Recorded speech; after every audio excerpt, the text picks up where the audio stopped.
दिनचर्या ठाकुर जी जैसी होनी चाहिए। हम कहाँ भक्ति करते हैं, ठाकुर जी खुद भक्ति करते हैं। रात में सोते हैं तो पद सुनते हैं, सुबह उठते हैं तो पद सुनते हैं, भोजन लगाते हैं तो पद सुनते हैं। कितने पवित्र, कितने भाव, कितने भक्ति भजन में रहते हैं लाल जी हमेशा। मानो ठाकुर जी हमको संकेत करते हैं कि ऐसा रहना चाहिए।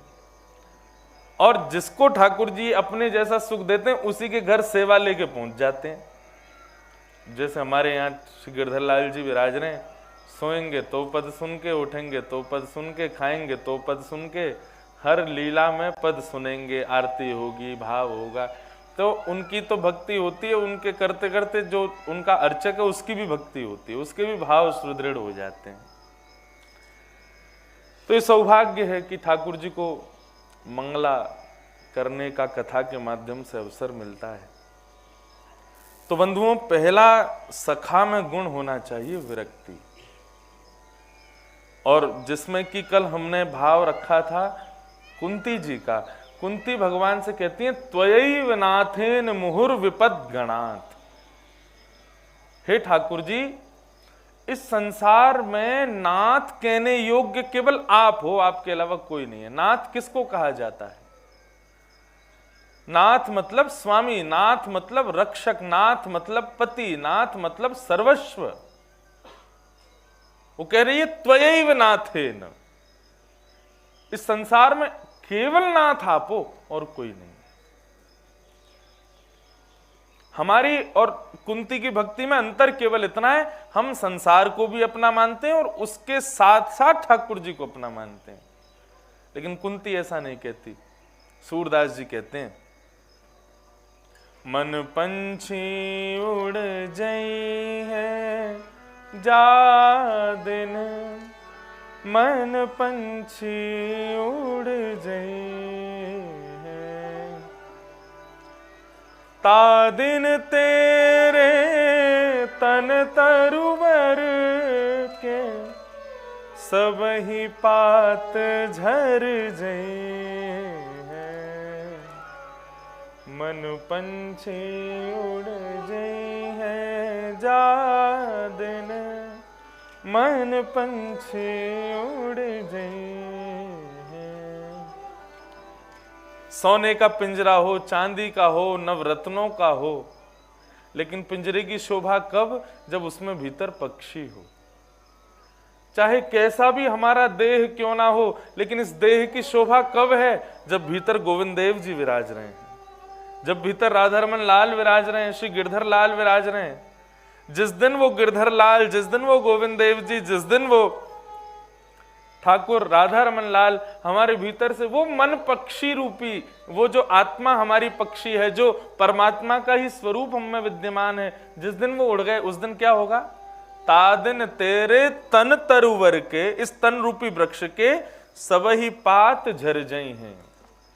जितनी सुंदर आंखें हैं, जितनी सुंदर नाक हैं, जितने सुंदर कान हैं, जितने सुंदर बोलते हो, जितने सुंदर दिखते हो, सब खत्म हो जाएगा। और सूरदास जी कहते हैं, जा प्रियतम सो प्रीत घनेरी, सो देख डर जई है। सूरदास जी कहते हैं, पति के साथ में ब्याह करती है पत्नी, उसको कितने सारे भाव उसके प्रति रखती है। ये कौन है? मेरे पति परमेश्वर हैं, मेरे सर्वस्व है, मेरे भगवान है, मेरे ये हैं, मेरे वो हैं, आदि आदि सब भाव रखती है उनके प्रति। उसका कितना ध्यान रखती है, उसके लिए सर्वस्व त्याग करती है, कितने सेक्रीफाइस करती है। लेकिन कहते हैं सूरदास जी, जिस दिन उस पति के प्राण निकल जाएंगे तो जा प्रियतम सो प्रीति घनेरी, जिससे बहुत प्रीति है तुम्हारी, सो देख डर जाई हैं। उसकी भी मरणासन अवस्था को देख करके तुम डर जाओगे। और मरणासन को बहुत दूर की बात, पति या परिवार का कोई भी प्रिय व्यक्ति यदि छोड़ के चला जाए और 2-2.5 महीने बाद तुम सो रहे हो, रात में पंखे पे वही लटका दिखाई दे, ऊपर से झांक रहा हो नीचे की ओर, और आपकी रात में प्यास लगी, आपने आंख खोल के जैसी देखा ऊपर से ऐसे टाटा करे, फिर क्या होगा? दूसरे दिन ही भागोगे। अरे महाराज हमारे घर में कुछ करवाओ। क्यों? बोले कि वो चले गए 2-3 महीना पहले, कल रात में पंखा पे बैठे थे ऊपर। जा प्रियतम सो प्रीति गलेरी सौ देख डर जई हैं, भूत पिशाच निकट नहीं आवे, महावीर जब नाम सुनावे, ना सरो घर सब पीरा, जपत निरंतर हनुमत बीरा। उसको देख के भी डर लगेगा। लेकिन सूरदास जी कहते हैं ये संसार की स्थिति है कि संसार के लोग जब तक पास हैं तब तक बढ़िया लग रहे हैं, जैसे ही दूर जाते हैं तो उनका स्मरण करके भी डर लगता है। तो ऐसा व्यक्ति अपना हो कैसे सकता है जिसको याद करके डर लगे? तो फिर कौन है अपना? बिन गोपाल को नहीं अपनो। ये गोपाल जी हमारे हैं, इनको देख के कभी डर नहीं लगता। इनका स्मरण करके, इनका भाव रख के कभी हमको भीतर से कभी भय की कामना नहीं होती। ये भय मुक्त करते हैं। बिन गोपाल को नहीं अपनो, जासों की रहती नहीं है, मन पंछी उड़ जाए हैं, जा दिन मन पंछी उड़ जाए। तो विरक्ति पहला भाव। ठाकुर जी के सखा के भीतर विरक्ति होनी चाहिए। और यदि वो आसक्ति तुम्हारी संसार से नहीं छूट रही तो जिसमें है उसमें ठाकुर जी का भाव ले आओ। दूसरा, ठाकुर जी कहते हैं मेरे सखा के अंदर दूसरा गुण होना चाहिए प्रशांत, बहुत शांत। साधारण शांत भी नहीं, प्रकृष्ट शांत।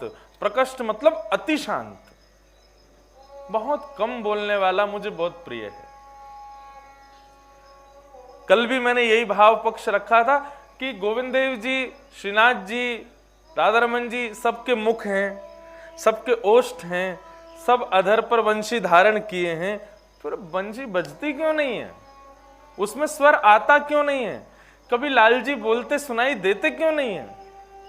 क्योंकि हम लोगों ने शोर इतना मचा रखा है। हम लोग इतना अपना भाव सुनाते हैं ठाकुर जी को। ठाकुर जी कहते हैं पहले तू ही बोल ले, तू अपना कर ले, जब तेरा हो जाएगा तब मैं बोलूंगा। कभी प्रयास करो, कुछ समय शांत रहो। प्रशांत का मतलब केवल और केवल न बोलना ही नहीं है। हमारे शरीर में 10 इंद्रियां हैं, आंख, नाक, जीभ, कान, त्वचा, 5 ज्ञानेंद्रिय, हाथ, पैर, मुख और 2 गुप्त इंद्रिय, ये 5 कर्म इंद्रिय, 10 इंद्रियां हैं।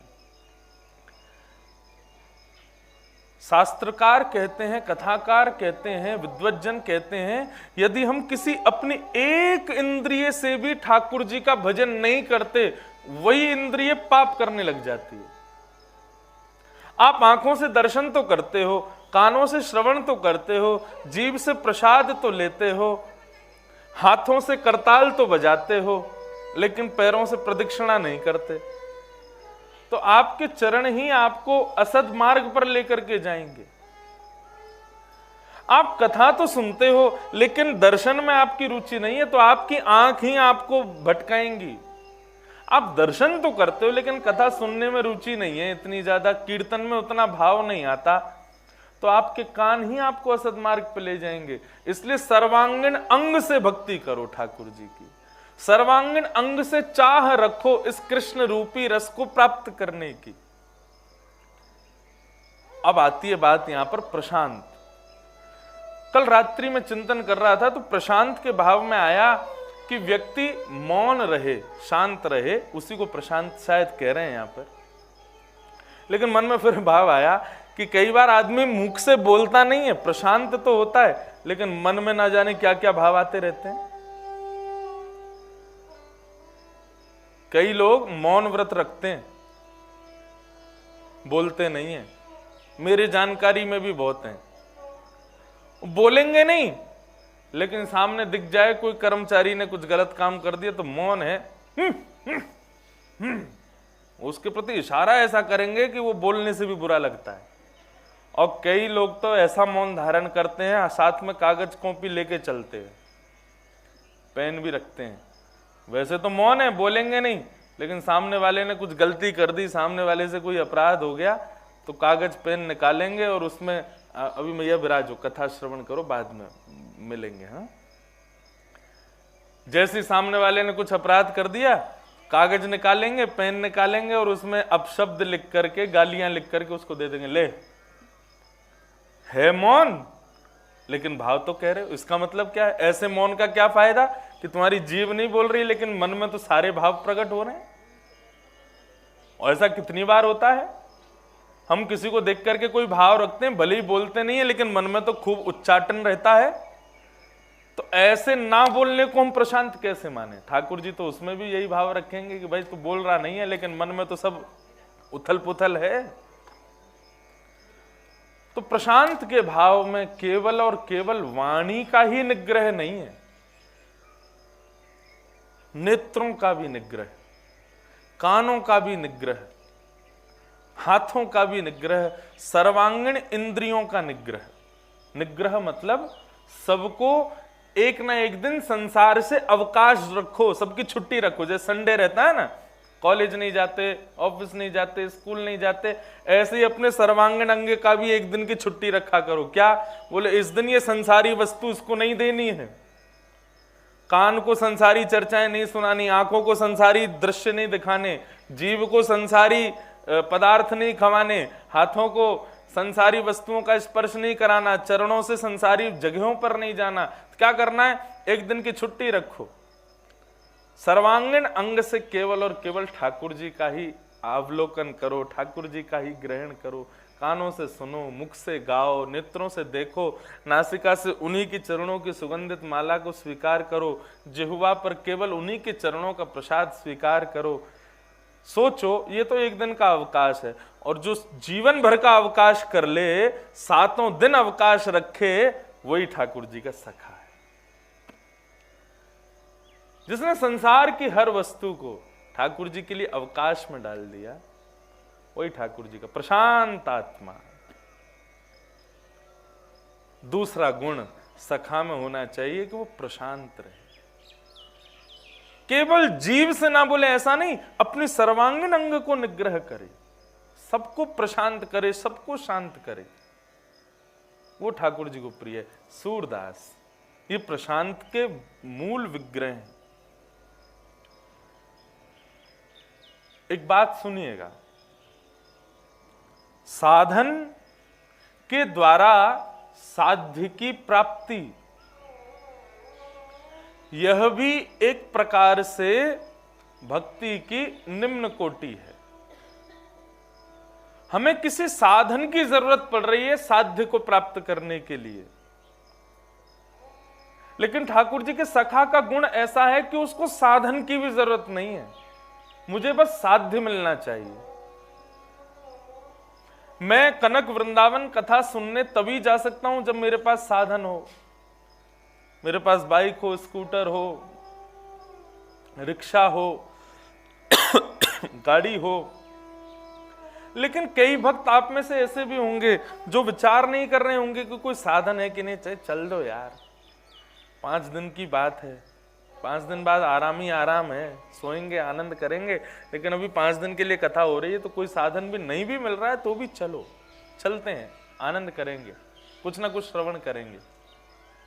ये सूरदास जी का भाव है। सूरदास जी लाल जी का दर्शन करते हैं, लेकिन आंख रूपी साधन की आवश्यकता नहीं है उनको। इस स्थिति में हम पहुंच पाएंगे ये जरूरी नहीं है, लेकिन पहुंचना जरूर है। इस स्थिति में आना एक दिन जरूर है कि आंख बंद हो, भले ही जयपुर में बैठे हो, भले ही आमेर में बैठे हो, भले ही जोधपुर में बैठे हो, भले ही भोपाल में बैठे हो, लेकिन नेत्र बंद करो तो नेत्र बंद करते ही श्री राधा गोविंद देव प्रभु प्रकट हो जाएं। आज मैं पता क्या करता हूं, श्रीनाथ जी दर्शन करने जाता हूं या गोविंद देव जी दर्शन करने जाता हूं, तो अपने मन से एक चैलेंज करके जाता हूं। कैसा चैलेंज? आज लाल जी मुझसे खुश हैं कि नहीं कैसे पता करूं, आज लाल जी मुझसे रीझ रहे हैं कि नहीं मैं कैसे पता करूं। तो मन में पहले विचार कर लेता हूं, आज ऐसा मुकुट धारण किया होगा तो समझ जाऊंगा मुझसे रीझे हुए, आज इस कलर की ड्रेस पहनी होगी तो समझ जाऊंगा मुझसे मने हुए हैं।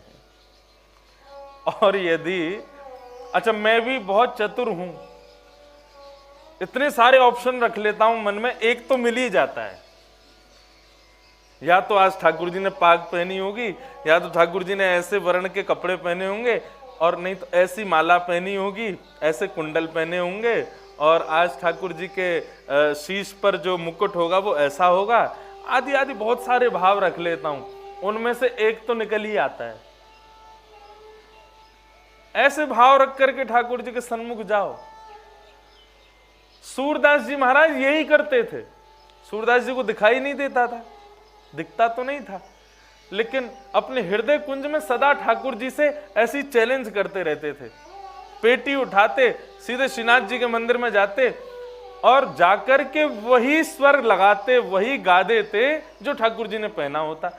इसका मतलब क्या है? सूरदास जी को कैसे पता चलता था? सूरदास जी चैलेंज करके जाते थे, लाला आज तुमने नीलो आड़बंद पहनो होगो और गले में ऐसी माला धारण करी होगी, माथे पे ऐसा मुकुट, शीश पे ऐसी पाग होगी, कानन में ऐसे कुंडल होंगे, गले में वैजंती माला होगी, आदि आदि भाव रखे। और लाला यदि तुमने ऐसा धारण कियो होगो तो समझियो कि कल मैं राग सुनावे आऊंगो, और यदि तुमने आज ऐसा धारण नहीं किया तो फिर याद रखियो कल नहीं आऊंगा मैं। और जैसे सूरदास जी जाके गाते तो सूरदास जी की लाज बचावे के काजे ठाकुर जी वैसे ही श्रृंगार धारण कर लेते, वैसे ही रूप में प्रकट है जाते। कहीं सूरदास को आनो रुक नहीं जाए। नरसिंह मेहता को केदारा सिद्ध था, अभी केदार ही चल रहा है, राग केदार है। नरसिंह मेहता जब गाते थे तो ठाकुर जी बस नाचने लगते थे। एक बार नरसिंह मेहता जी ने केदार राग गिरवी रख दिया। नरसिंह मेहता जी, ठाकुर जी कितने अच्छा, एक बात और सुनो ध्यान से, फिर मैं एक कथा बताऊं कि हमको भगवत दर्शन यदि करना है तो ठाकुर जी चाह करके भी हमको दर्शन नहीं दे सकते, किशोरी जी चाह करके भी हमको दर्शन नहीं दे सकते, जब तक ठाकुर जी के नित्य सखा और नित्य सखियों का हमको आदेश प्राप्त ना हो। ये गोपाल के सखा विषय लेने का भाव मेरा यही था कि हम स्वच्छंद रूप से ठाकुर जी का दर्शन कर रहे हैं, लेकिन ठाकुर जी हमको मिलेंगे कब? जब उनके नित्य सखा और नित्य सखी जो नित्य उनकी सेवा में रहते हैं, जब तक वो आज्ञा नहीं करेंगे। हम क्यों सूरदास, कुम्मनदास, रैदास, तुलसीदास आदियों के चरण अनुगामी बनते हैं? क्यों उनके पदों का गान करते हैं? ताकि वो रीझ जाएं तो वे ठाकुर जी को आज्ञा करें कि भाई इसको दर्शन दो। इसलिए सखाओं को मनाना, सखियों को मनाना और स्वयं सखा बनना ये बहुत जरूरी है ठाकुर जी के अनुगत्य के लिए। श्री गोविंद देव जी के, श्रीनाथ जी के नित्य सखा हैं, उनको पद भाव गा गा करके और इन गुणों को अपने भीतर ला करके उनको मनाएंगे, तब वो आज्ञा करेंगे ठाकुर जी को, हाँ इसको दर्शन दे सकते हो आप।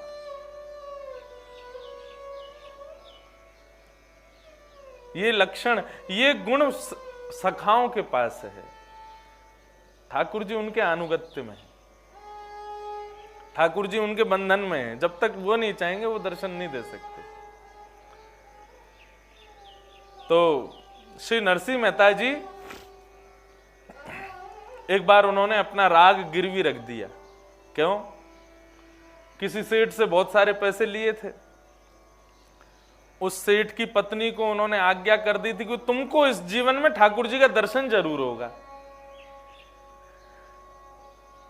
सेठानी बड़ी प्रसन्न हो गई, सेठ जी से कह दिया इनको बहुत पैसों की जरूरत है कि इनको दे दो, कुछ दिन में वापस लौटा देंगे। नरसिंह मेहता पैसा लेकर के चले गए। जितना समय था उतनी अवधि में वापस नहीं किया। सेठ बार बार फोन तो थे नहीं उस समय, सॉरी, बार बार जावे, कभी लिख करके भेजे कि लाओ भाई हमारा पैसा लौटाओ। नरसिंह मेहता के पास कोई व्यवस्था नहीं थी। तो नरसिंह मेहता एक संध्या के समय पर अपने ठाकुर जी के सन्मुख बैठ के जब राग केदार गाते थे तो ठाकुर जी अपने श्रृंगार के एक आभूषण को गिरा करके स्वीकार कर लेते थे उस राग को। और देखने वाले दर्शनार्थी यही देखते थे कि ठाकुर जी ने देखो श्रृंगार बढ़ा दिया, कभी माला गिरा दी, कभी मुकुट टेढ़ा कर दिया, कभी वंशी नीचे पधरा दी, तो सब समझ जाते थे कि हाँ राग स्वीकार हो गया। इस आश्चर्य को देखने लोग आते थे। एक बार कुछ विरोधी लोगों ने नरसिंह मेहता के ऊपर आक्षेप लगाया कि नरसिंह मेहता जो है वो श्रृंगार इतना ढीला रखता है ठाकुर जी का कि वो गाते गाते अपने आप ही गिर जाता है, और हम लोग सोचते हैं कि इसके केदार राग से गिरा है।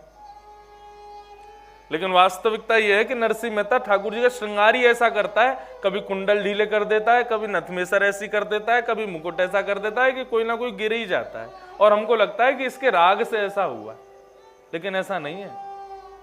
ये श्रृंगार ही ऐसा करता है। सब लोग बोले कि चलो आज नरसिंह मेहता से कहते हैं कि भाई माला हम पहनाएंगे, श्रृंगार हम करेंगे ठाकुर जी का, तुम गा के दिखाओ। और भाव ये था कि उसी दिन सुबह सुबह वो सेठ जी आ गए और आकर के नरसिंह मेहता से कहने लगे मेरा पैसा वापस करो। नरसिंह मेहता बोले कि अभी तो मेरे पास व्यवस्था नहीं है, मैं कैसे करूं, क्या करूं, लेकिन आपको बहुत वो है तो मैं काम करता हूं, मैं ठाकुर जी का प्रिय राग केदार आपके सन्मुख गिरवी रख देता हूं। गिरवी रखने का मतलब शाम को इतने लोग आते हैं दर्शन करने की नरसिंह मेहता केदार गाएगा, ठाकुर जी श्रृंगार बनाएंगे, मैं आज राग गिरवी आपको रख देता हूं कि अब मैं केदार नहीं गाऊंगा जब तक आपका पैसा नहीं लौटा दूंगा। उस समय बहुत बड़ी बात थी। सेठ जी बोले कि सच में तुम केदारा नहीं गाओगे? बोले कि आप सुन लेना, मैं नहीं गाऊंगा। बोले फिर ठाकुर जी का जो भाव है, बोले कोई बात नहीं, आपको कष्ट दे रहा हूं, आपका धन नहीं लौटा पा रहा तो ठाकुर जी भी कष्ट सह लेंगे, नहीं गाऊंगा केदार। और उसी दिन वो विपक्षी लोग आ गए थे, नरसिंह मेहता को आके बोले कि आज हम माला पहनाएंगे ठाकुर जी को, हम श्रृंगार करेंगे और तुम इनका श्रृंगार गिरा के दिखाओ। तुम्हारे केदार गा के नहीं गिरा तो हम मान जाएंगे तुम झूठ बोलते हो। नरसिंह मेहता बड़े संकट में पड़ गए, क्या करें, आज ही केदार गिरवी रखा है और आज ही ये सब श्रृंगार लेके आ गए, बड़ी स्थिति खराब, क्या करें। पूरा नगर जुट गया वहां, तो सब देखने के लिए आए हैं कि भाई क्या होगा, आज पता चलेगा कि ये पाखंड करते हैं कि वास्तविकता है।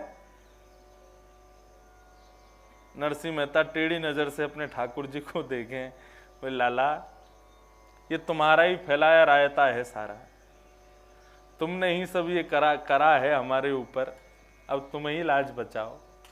नरसिंह मेहता कभी यमन गावे, कभी भैरवी गावे, कभी भैरव गावे, कभी मालकोश गावे, कभी चारुकेसी गावे, कभी, लेकिन ठाकुर जी माला गिरावे ही नहीं। अब तो धीरे धीरे करके लोग उठने लगे और उठ करके नरसिंह मेहता के इस भाव को बेकार करने लगे। नरसिंह मेहता ने नेत्र बंद किए, नेत्रों से आंसू बहने लगे, बोले लाला देखो मेरी प्रतिष्ठा बने इसकी मुझे कोई आवश्यकता नहीं, लेकिन कल से आप याद रखना भीड़ कम हो जाएगी, दर्शनार्थी कोई नहीं आएगा, अकेला मैं गाऊंगा और आप सुनोगे, और आपको दर्शनार्थी बहुत प्रिय हैं। ठाकुर जी अपना नित्य श्रृंगार क्यों करवाते हैं? अरे महाराज बहुत अटेंशन सीकर हैं ये गोविंद देव जी, इनको अटेंशन चाहिए। कितने लोग मुझको देखें, कितने लोग मेरे को देख करके आनंदित हो जाएं, मेरी बलैया लेवें, इसमें इनको बहुत सुख मिलता है। चलो ये तो इनकी बात हो गई, लेकिन दूसरा भाव पक्ष ये भी है कि गोविंद देव जी कहते हैं कि मेरे को देखेगा तो कुछ तो पाप कम होंगे उसके, उसी का ही तो कल्याण होगा। तो नित्य श्रृंगार इसीलिए कराते हैं ताकि खूब सारे लोग मुझे देखने आवे। ठाकुर जी के चरणों में प्रार्थना करने लगे, बोले भगवान मेरी लाज बचाओ, तुमसे बढ़िया तो मैं किसी और देवता का आश्रय ले लेता, शंकर जी का ले लेता तो रावण की तरह सोने की लंका मिल गई होती मुझको। तुम्हारी जगह ब्रह्मा का आश्रय करता तो कम से कम हिरण्यकश्यप की तरह अमर तो बन जाता, लेकिन गलती हो गई, तुम्हारा आश्रय कर लिया मैंने। ठाकुर जी बोले भैया अब तो नरसिंह मेहता को बचाना पड़ेगा। नरसिंह मेहता उस सेठ की पत्नी को कह के आए थे कि तुमको जीवन में एक बार ठाकुर जी का दर्शन जरूर होगा, ठाकुर जी ने नरसिंह मेहता का रूप धारण किया और खूब सारा धन लेकर के, जितना था ब्याज सहित लेकर के गए और सेठ जी को जाकर के दे दिया। बोले लो भगवान, आप ये धन स्वीकार करो और हमारे राग को मुक्त कर दो, क्योंकि हमारे लाला को सुख उसी में मिलता है। सेठ जी से तो मिले, संग में उनकी पत्नी भी थी। पत्नी का बहुत भाव था नरसिंह मेहता की तरफ। बोले आप आए हैं तो कुछ पाके जाइए। बोले पवाओ, क्योंकि उन्होंने कहा था ना नरसिंह मेहता ने कि तुमको ठाकुर जी का दर्शन होगा। नरसिंह मेहता का रूप धारण करके ठाकुर जी गए, खूब प्रेम से भोजन अरोगा, भोजन अरोग करके आनंदित हुए, उसको खूब सुख दिया। सुख दे करके ये वापस आए और वापस आकर के पैसा वापस करने की रसीद जो थी, ठाकुर जी आकर के तो विराजमान हो गए। नरसिंह मेहता अलग अलग राग गा रहे थे, इतने में ही किसी व्यक्ति के द्वारा वो रसीद नरसिंह मेहता जी की गोद में आ पड़ी। नरसिंह मेहता जी ने देखा कि वो बकाया राशि जो थी सेठ जी की सब चुक गई और राग केदारा मुक्त हो गया। नरसिंह मेहता बोले ये कैसे हुआ, ये किसने किया? तभी देखा तो सामने ठाकुर जी की दो दतुइयां दिखाई दे रही हैं। ठाकुर जी मंद मंद मुस्कुरा रहे हैं। नरसिंह मेहता आनंदित हो गए, बोले निश्चित इन्होंने ही किया है सब कार्य। इतने में ही सब संगीतज्ञों को आज्ञा की, बोले राग केदार बजाओ। सब बोले तुमने राग केदार रखा है गिरवी, कैसे गा दोगे? बोले कि मुक्त हो गया, रसीद आ गई है मेरे पास में।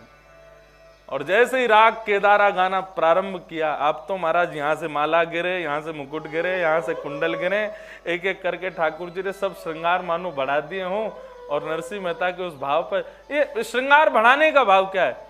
ठाकुर जी देखने में मूर्तिमंत है, लेकिन वैसे नृत्य कर रहे हैं, नृत्य करने के भाव से श्रृंगार गिर रहा है ठाकुर जी का। ऐसा स्वीकारीकरण। सूरदास जी कहते हैं, हम भी केदार में ही गावें। आहा, जो सुख होत गोपाल ही गाए, जो सुख होत गोपाल ही गाए, जो सुख होत गोपाल ही गाए।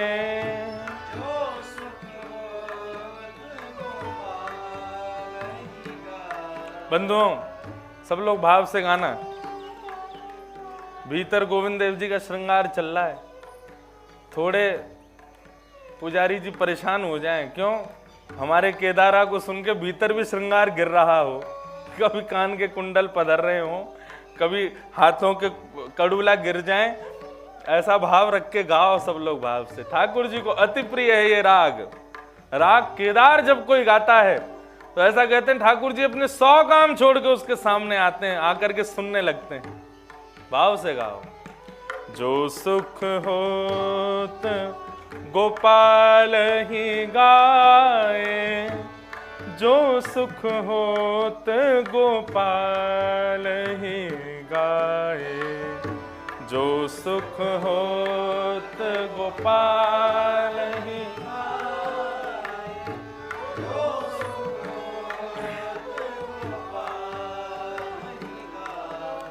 गाने में सुख होना भी चाहिए, केवल कहना नहीं है, वो सुख का दर्शन होना भी चाहिए, वो सुख की अनुभूति होनी भी चाहिए। ऐसा वातावरण, ऐसा मनोरम दृश्य, ऐसे गोविंद देव जी के शरणारविंद, ऐसी सुंदर आभा प्रभा से सूर्य चंद्र दोनों विद्यमान हैं, मंगल प्रभात हो रही है, ठाकुर जी का श्रृंगार हो रहा है। ये योग बार बार नहीं मिलते, इसलिए सुख में गाओ भी। जो सुख होत गोपाल ही गाए, जो सुख होत गोपाल ही गाए।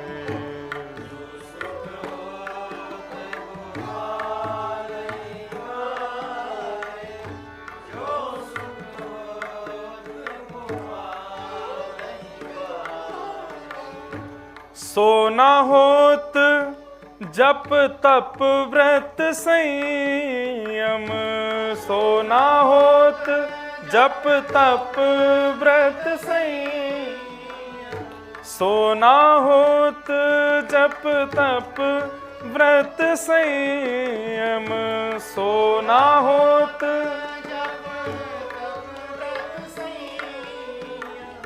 कोटिक तीर्थ नहाए।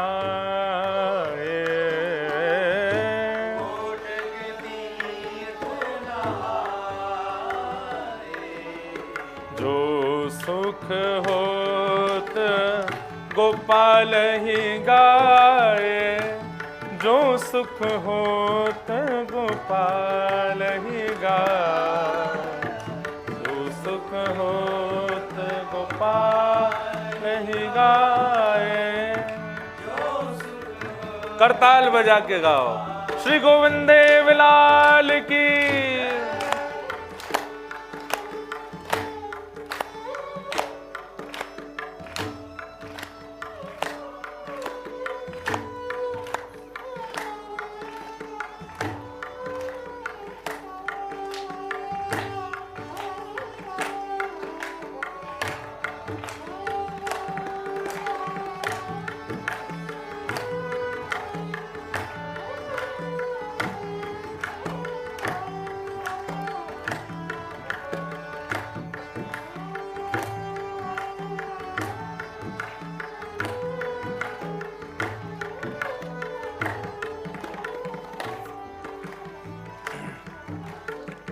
गद गद गिरा नयन जल धारा, गद गद गिरा नयन, गद गद गिरा नयन जल धारा, गद गद गिरा नयन जल, प्रेम पुलक तनु छाए, प्रेम पुलक तनु। एक बार श्री यमुना जी ने परीक्षण किया। कैसा परीक्षण? बोले जब कृष्ण विरह में गोपियां रोती हैं तो उनके आंखों से गिरने वाली अश्रुधारा जब पृथ्वी पर गिरती है तो यमुना जी उस अश्रुधारा को पृथ्वी से लेकर के जाती हैं और उसका जब परीक्षण करती हैं तो परीक्षण में क्या पाया? यमुना जी ने उस कृष्ण विरह के अश्रुधारा को यमराज जी के पास भेजा और यमराज जी से कहा, भैया, यमुना के बहन है ना यमराज, बोले भैया ये कृष्ण विरह में बहने वाले गोपियों के अश्रु बिंद हैं, जरा परीक्षण करके बताओ ना इसमें कितना कष्ट विद्यमान है। यमराज जी कहते हैं, बहन इसमें इतना कष्ट विद्यमान है कि इतना कष्ट मैं चाह करके भी महापापियों को इस नरक में नहीं दे सकता, उतना कष्ट कृष्ण विरह में रुदन करने वाली विरही गोपियों का है। मतलब समझ आ गया कि कृष्ण विरह जो है वो नरक के कष्ट भी उसके सामने फीके हैं। यमुना जी ने दूसरी बार परीक्षण किया कि जब कृष्ण मिल जाते हैं और गोपियां भावावेश में जब प्रेमाश्रु गिराती हैं, जो सूरदास जी यहां पर कह रहे हैं, क्या कह रहे हैं सूरदास? गदगद गिरा नयन जलधारा, प्रेम पुलक तनु छाए। जब गदगद होते हो तुम कृष्ण से मिलकर के और तुम्हारे नेत्रों से जो अश्रुधार बहते हैं, यमुना जी ने एक बार गोपियों की उस अश्रुधार को लिया और ले जाकर के इंद्र को दिया और कहा कि इंद्र जरा बताना कि ये कृष्ण प्रेम में, कृष्ण आनंद में बहने वाले आंसू हैं, इनमें कितना सुख विद्यमान है। तो इंद्र कहते हैं कि इतना सुख तो स्वर्ग के भोगियों को भी प्राप्त नहीं होता जितना सुख इसमें विद्यमान है। ये सुख तो ब्रह्मा के सुख से भी ऊपर है। सूरदास जी वही कह रहे हैं, कृष्ण के भाव में, कृष्ण के प्रेम में, उस कन्हैया के प्रेम पक्ष में जब दो अश्रुबिंद आंख से निकलते हैं तो उस समय जो सुख भक्त को होता है वो ब्रह्म सुख को भी फीका कर देता है। और प्रेम अश्रु जो हमारे नेत्रों से निकलते हैं वो साधारण नहीं है। कृष्ण के प्रेममयी कथा सुनते हुए, दर्शन करते हुए जब नेत्रों से अश्रुधार बहते हैं तो उस समय ये बात बिल्कुल निश्चित माननी चाहिए कि कन्हैया या तो पीछे पद्दी पर लटके हुए हैं या कहीं हाथ पकड़ रखो है या अभी अभी छू के निकले हैं, तभी ये प्रेमाश्रु प्रकट हुआ है। गद गद गिरा नयन जल धारा गद गद गिरा, प्रेम पुलक तन छाए, प्रेम पुलक जो सुख होत गोपाल ही गाए, जो सुख होत गोपाल ही गाए, जो सुख हो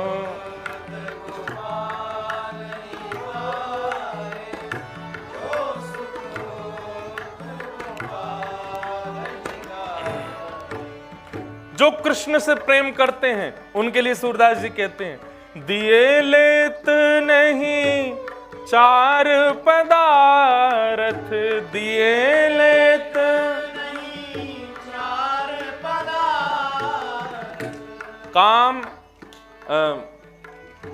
चतुर्विध पुरुषार्थ, धर्म अर्थ काम और मोक्ष।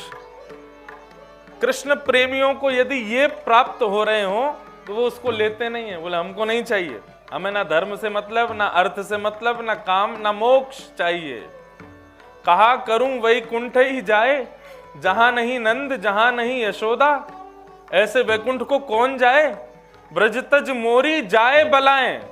यदि ब्रज छोड़ करके जाने की बात करो, वैकुंठ भी यदि सामने हो, वहां पे भी मेरी अलाएं बलाएं चली जाए, मुझे नहीं जाना है, मैं तो यहीं ब्रज में ही रहूंगा, मुझे ब्रज छोड़ के नहीं जाना।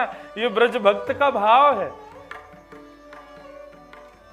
दिए लेत नहीं चार पदार्थ, दिए लेत नहीं चार पदार्थ, हरि चरणन अरुझाए, हरि चरणन अरु, सूरदास गोविंद भजन बिन, सूरदास सूरदास गोविंद भजन बिन,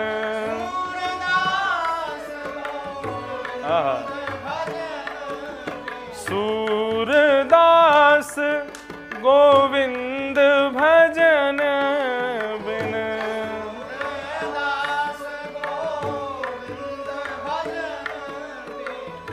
चित नहीं चलत चलाए, चित नहीं चलत चलाए। जय हो।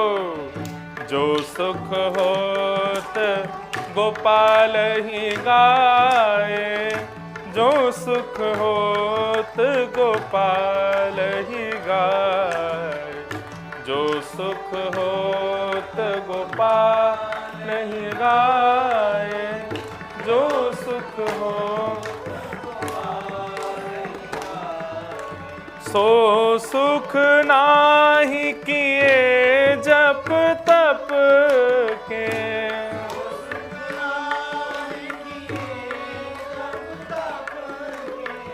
कोटिक तीर्थ नहाए, कोटिक तीर्थ नहाए। जय हो।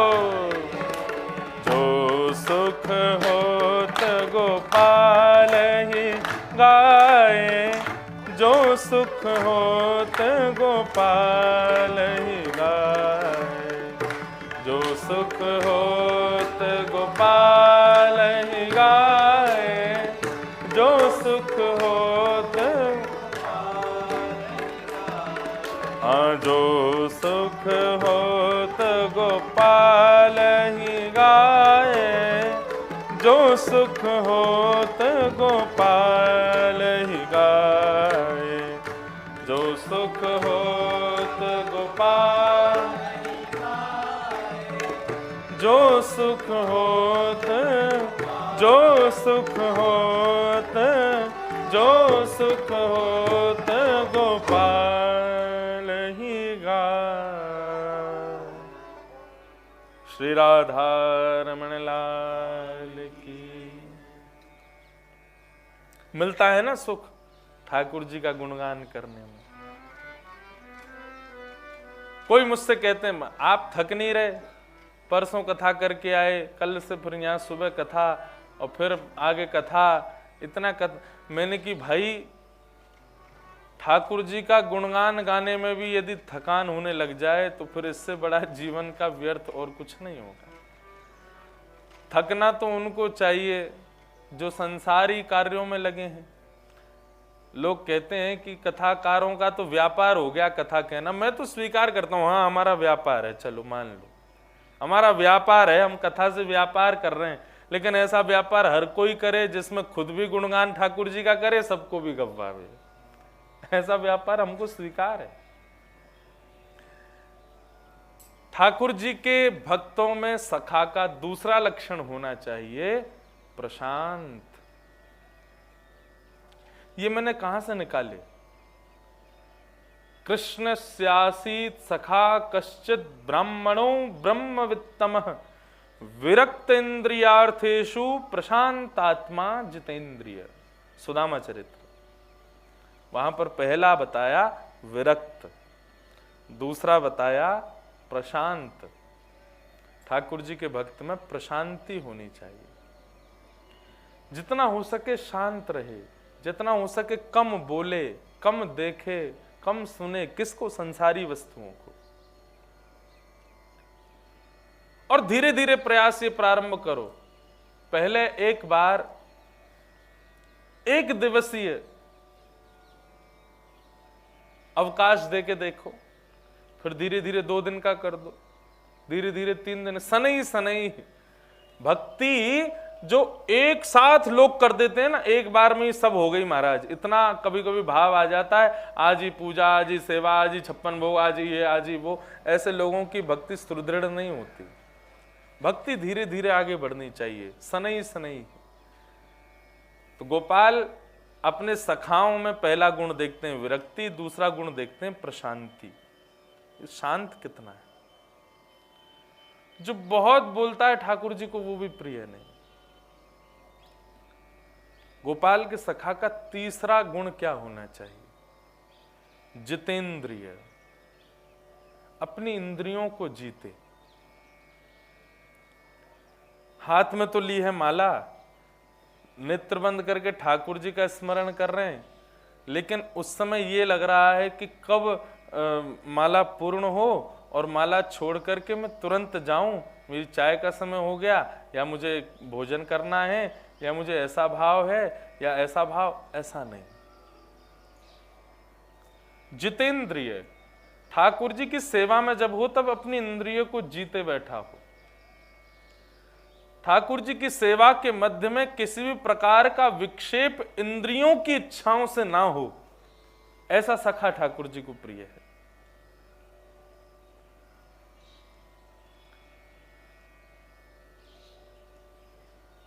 नामदेव जी पंडरीनाथ भगवान के परम भक्त,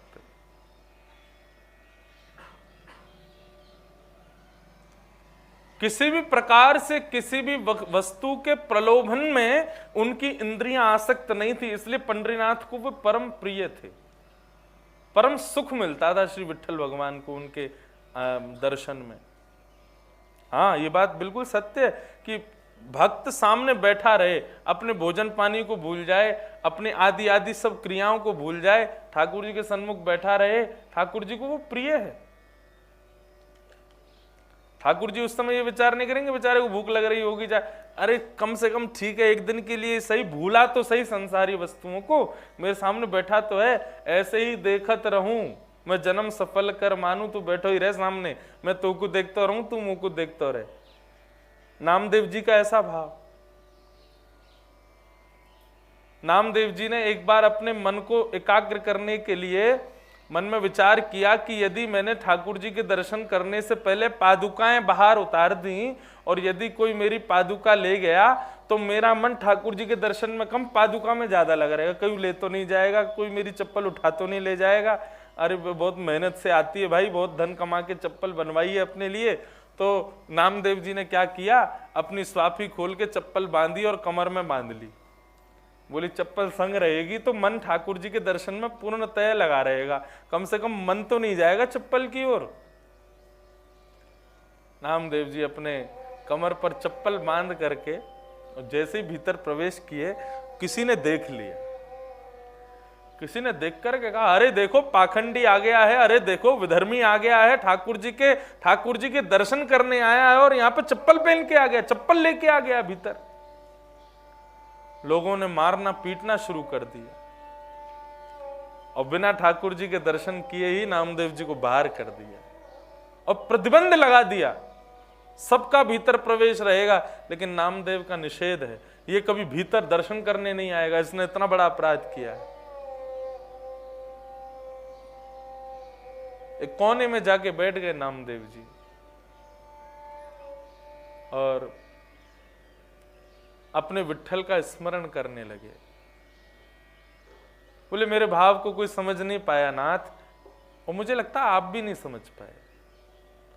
मैं तो केवल सुदृढ़ता से आपकी भक्ति करना चाहता था, मैं नहीं चाहता कि मेरा मन विचलित हो, मेरा मन किसी वस्तु के, हाँ हम में आसक्ति है, क्योंकि वो आसक्ति आपने दी है हमें। संसार की वस्तु के प्रति आसक्ति होना हमारा स्वभाव बन गया है। नाथ हम क्या करें, थी मेरी आसक्ति कि कोई मेरी चप्पल ना ले जाए, और बात ये नहीं थी कि चप्पल जाने का मुझको विरह, मुझे ये था कि मैं संसारी हूं, चप्पल कोई ले गया तो आपके दर्शन में विक्षेप होगा, आपके दर्शन में मेरा मन नहीं लगेगा, मेरे मन में कोई दिक्कत ना हो, मैं आपके दर्शन पूर्णतया कर सकूं, इसीलिए तो भीतर लेके आया था। लेकिन मेरे भाव को किसी ने नहीं समझा, और नाथ औरों की मुझे चिंता नहीं, शायद आपने भी नहीं समझा। लेकिन जरूरी थोड़ी नेत्रों के सामने आओगे तभी तुम्हारा दर्शन होगा। एक कोने में बैठ करके जय हरि विठ्ठल श्री हरि विठ्ठल माझा माओली कीर्तन करने लगे। माओली कहते हैं मैया। आप लोग कभी पंडरीनाथ भगवान का दर्शन करने जाओगे, हर जगह ठाकुर जी कैसे कैसे भाव स्वीकार कर रहे हैं, मुझे कभी कभी आश्चर्य होता है। वृंदावन में बाल गोपाल का भाव रखते हैं, वहीं आप जगन्नाथपुरी चले जाओ तो जगन्नाथपुरी में सब नाथ का भाव रखते हैं ठाकुर जी के प्रति, ये हमारे नाथ हैं। वहां पे भी एक प्रकार से मित्रता सखा वाला भाव रहता है सबका। ठाकुर जी को गालियां भी देते हैं जगन्नाथपुरी में, जब रथ यात्रा के लिए ठाकुर जी को लेके जाते हैं, और यदि ठाकुर जी, कई बार क्या होता है कि कंधे पे उठा के लेके जाते हैं पंडा लोग, ठाकुर जी भारी हो जाते हैं जानबूझ के, जब सिड्डी से उतर रहे होते हैं इतने भारी हो जाते हैं कि 200 लोगों के उठाने पर नहीं उठते, तो फिर क्या करते हैं वो सब खड़े होकर गाली देते हैं ठाकुर जी को, बोले 2 बापों का जाया है, ऐसा करके बोलते हैं। हम नहीं बोले लेकिन वो बोलते हैं, इसका तो यही कंफर्म नहीं कि मैया कौन है, ऐसा करके ठाकुर जी को गाली देते हैं। बोले अब की बार उठा रहे हैं तो उठ जा, नहीं तो धक्का दे देंगे यहीं से। जैसे ही कंधा लगाते सुई उठ जाते हैं ठाकुर जी, वहां अलग भाव से विद्यमान है। बद्रीनाथ में वही योगेश्वर कृष्ण शंख चक्र गदा पद्म धारण करके तप कर रहे हैं, वहां पर पूर्ण ब्रह्म का भाव है। द्वारिका में राजा धीराज महाराज बन करके बैठे। हम जिन बाल गोपाल को अपना सखा मानते हैं उन्हीं का द्वारिका में जाके दर्शन करते हैं, तो कभी कोई भाव आता है, लाला तू तो बहुत जल्दी राजा बन गए हो, हाथ में शंख चक्र गदा पद्म धारण करके और बिल्कुल राजा धीराजों जैसी सेवा। और वहीं आप पंढरपुर में चले जाओ तो पंढरपुर में जो वारकरी हैं, वारकरी जो उनके भक्त हैं, जो उनके सामने पद गाते हैं, जो उनके सामने सेवा प्रकट करते हैं, वो पंडरीनाथ भगवान के प्रति माउली मैया का भाव रखते हैं। ये हमारी मैया है। क्यों मैया क्यों है? बोले जब बालक किसी से लड़ आया गली में, अब बालक तो आ गया लौट करके, वो डर के मारे कि अब मेरी पिटाई होने वाली है, तो सबसे पहले मैया के पास जाता है। तो मैया कहती क्या हुआ? बोले ऐसे ऐसे मेरी लड़ाई हो गई मैया, वो मारने आ रहा है। तो माँ उसको पीछे कर देती है और स्वयं खड़ी हो जाती है, हाँ तो देखूं तो सही कौन आ रहा है। और इसी मुद्रा में श्री विट्ठल भगवान खड़े हैं, मानो रक्षक बन करके खड़े, अपने भक्त को पीछे लिया है और उसको पीछे लेकर के और बोल रहे हैं कि मैं देखूं तो सही मेरे भक्त पर कौन दृष्टि डालता है। इसलिए माओली कह करके पुकारते हैं। नामदेव जी ने हे माओली माओली माओली कह करके जब कीर्तन करना प्रारंभ किया है, जय जय राम कृष्ण हरि, जय जय राम कृष्ण, जय जय राम कृष्ण हरि, जय जय राम कृष्ण, जय जय राम कृष्ण हरि, जय जय राम कृष्ण, जय जय राम कृष्ण हरि, जय जय राम, जय जय राम कृष्ण हरि, जय जय राम कृष्ण, जय जय राम कृष्ण हरि, जय जय, जय जय राम कृष्ण हरि। विठ्ठल माझा माऊली, विठ्ठल, विठ्ठल माझा माऊली, विठ्ठल माझा, माझा मतलब मेरा, माऊली मतलब मैया। विठ्ठल माझा माऊली, विठ्ठल माझा, विठ्ठल माझा माऊली, विठ्ठल माझा माऊली, विठ्ठल माझा माऊली, विठ्ठल माझा, विठ्ठल माझा माऊली, विठ्ठल माझा माऊली। अपने एक तारा को लेकर के श्री नामदेव जी विठ्ठल माझा माऊली, जय जय राम कृष्ण हरि, इस प्रकार जब कीर्तन करने लगे, कीर्तन करते करते नेत्रों से अश्रुधार बहाने लगे। बोले नाथ, आपका अपराध करने का, आपके मंदिर के नियम को तोड़ने का कोई भाव नहीं था। मैं तो अपने भाव के कारण चप्पल लेके आया था, कहीं मेरा भाव विचलित ना हो जाए। ऐसा भाव कह करके जब गाने लगे तो बंधुओं, लाखों की तादाद में लोग खड़े होकर के विठ्ठल भगवान का दर्शन कर रहे हैं और वहीं विपरीत दिशा में नामदेव जी बैठ करके कीर्तन कर रहे हैं। भगवान पंडरीनाथ से रुका नहीं गया। लाखों लोग सामने खड़े थे, लेकिन पंडरीनाथ भगवान का मंदिर ही वहां मुड़ गया जहां पर श्री नामदेव जी बैठे हुए। जैसे ही नामदेव जी के नेत्र खुले हैं तो क्या पाया कि वहां लाखों लोग अफरा तफरी में भाग रहे हैं कि पंडरीनाथ भगवान कहां गए, और यहाँ नामदेव जी के सामने श्री विठ्ठल भगवान का मुख हो गया, वहीं की तरफ मंदिर हो गया। अपना मंदिर ही घुमा दिया ठाकुर जी ने। जय जय राम कृष्ण हरि, जय जय राम, जय जय राम कृष्ण हरि, जय जय राम, ओ जय जय राम कृष्ण हरि, जय जय राम कृष्ण हरि। ऐसे नामदेव जी जो ठाकुर जी की सेवा में अपनी प्रत्येक इंद्रियों को लगा के रखे और सेवा के मध्य में ऐसा विचार ना करे कि जल्दी सेवा से निवृत्त हो जाऊं फिर उसके बाद ये काम मुझे करना है, ऐसा भाव नहीं। बाकी के सब कार्य सब जरूरी हैं जीवन में, लेकिन जब सेवा का भाव विद्यमान हो, बहुत ज्यादा आपत्ति आवे तभी ठाकुर जी की सेवा में मध्य में कुछ भाव ऐसे आवे कि हम उठ के चले जाएं। नहीं तो ठाकुर जी की सेवा के मध्य में ये भाव नहीं आना चाहिए कि हमें अभी खाना है या वहाँ जाना है, कोई आया है, ऐसा भाव नहीं। हाँ, कोई संत आवे, कोई भक्त आवे, कोई वैष्णव आवे तो ठाकुर जी की अधूरी सेवा भी छोड़ के जाओ, लेकिन उसका स्वागत करो। नहीं तो महाराज वो गजेंद्र बनना पड़ेगा। भागवत में कथा आती है, इंद्रद्युम्न राजा था, संत आए लेकिन वो ठाकुर जी की सेवा नहीं छोड़ी उसने। संत बहुत देर तक बैठे रहे, बल्कि उस दिन संतों को दिखाने के लिए इंद्रद्युम्न ने और लंबी पूजा की। तो संत उठ के चले गए, बोले कि इसके अंदर हमारे प्रति कोई भाव नहीं है। उसी का कारण यह हुआ कि संत अपराध की वजह से इंद्रद्युम्न राजा को हाथी बनना पड़ा। लेकिन क्रोधापि देवेन वरेण तुल्यम, ब्राह्मणों का, संतों का, माता पिता का ये गुस्सा यदि आप पर करें, कौन कौन? ब्राह्मण, संतजन, वैष्णवजन और माता पिता, यदि ये गुस्सा करें तो उसको तो वरदान समझना चाहिए।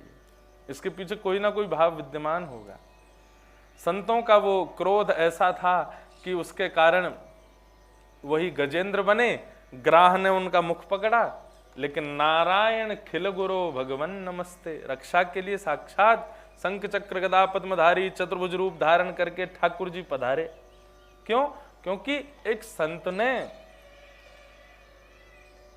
अपराधवश आशीर्वाद दिया। इसलिए इंद्रियों को जीतो। ठाकुर जी की सेवा के मध्य में इंद्रियों की कामनाओं को जीतने वाला ठाकुर जी कहते हैं वो मेरा सखा है। ठाकुर जी बोले कहीं को कल मैंने इसको सखा बना लिया और ये सखा बनकर के बोले कि भाई मुझको तो जयपुर की कचौड़ी खानी है, मुझको वहां का ये खाना है, मुझको तो वो देखना है, मुझको ऐसे गाने सुनने हैं, मुझको। ठाकुर जी बोले मैं कहां लेके जाऊंगा फिर इसको। उसकी इंद्रियों की इच्छाएं समाप्त हो जाएं, बल्कि उसकी इंद्रियां वो इच्छाएं प्रकट करें जो मेरी इच्छा हो। ठाकुर जी कहते हैं वो मुझे प्रिय है। वैसे इसका एक दूसरा उपाय बताऊं, अपनी इंद्रियों से जो भी इच्छा प्रकट हो ना, उसके बाद ऐसा कह दो हमारे लाल जी ऐसा चाह रहे हैं, हम सत्य बता रहे हैं। जैसे अब लस्सी पीने की इच्छा हो रही है तो उस समय ये मत कहो मेरा मन कर रहा है लस्सी पीने, बोले मेरे भीतर लाल जी बैठे हैं, उनको लस्सी की बहुत इच्छा हो रही है। कहीं घूमने का मन करे, बस वो घूमने वाले स्थान अपवित्र ना हो, पवित्र हो, तो उसका भाव ऐसा मत रखो कि जैसे हिमाचल घूमने की इच्छा हो रही था। नहीं, मेरे लाल जी का मन कर रहा है थोड़े दिन पहाड़ों में रह के आवे। अयोध्या के संत ऐसे ही करते हैं। अपने राम को भूख लगी है, अपने राम को प्यास लगी है, अपने राम रोटी खाएंगे, अपने राम कड़ी चावल खाएंगे, अपने राम ये करेंगे।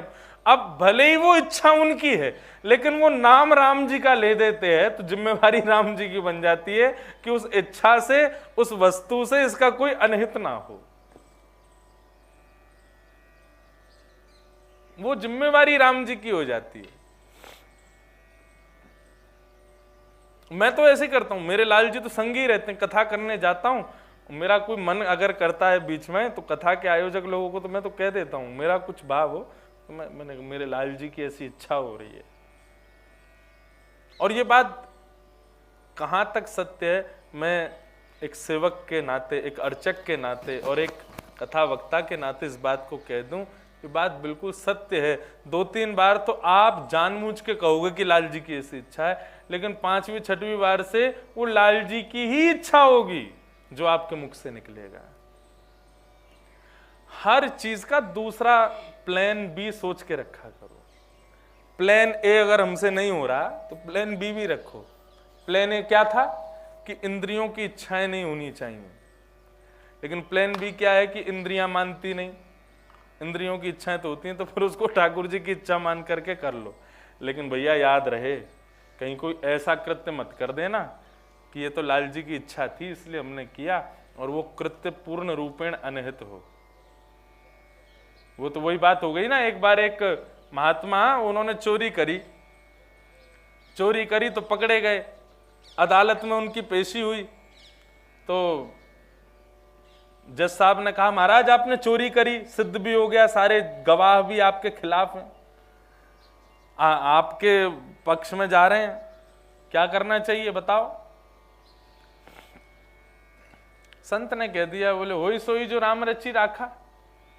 चोरी मैंने थोड़ी करी, मेरे भीतर राम जी बैठे थे, उन्होंने प्रेरणा दी कि बेटा चोरी कर, इसलिए मैंने कर ली। होई सोई जो राम रची राखा, इसमें मेरा क्या बल है। जज साहब ने भी उसको 10 साल की सजा सुना के बोले कर्म प्रधान विश्व रचि राखा, जो जस करही सो तस फल चाखा। जो जैसा करता है उसको वैसा भोगना पड़ता है। बार बार राम जी को ब्लेम क्यों कर रहे हैं? तो ये विवेक आपको धारण करके रखना है कि कहीं कोई ऐसी इच्छा पूर्ति तो नहीं कर रहा मैं अपनी भगवान की आड़ में आकर के जो पूर्ण रूपेण अनहित हो। ये विवेक धारण करना है। बाकी अपने मनोवांछित इच्छाओं को ठाकुर जी के चरणों की इच्छा मान करके उसको पूर्ण करना, ये प्लान बी है जितेंद्रियों के लिए, उसको पूर्ण कर सकते हो।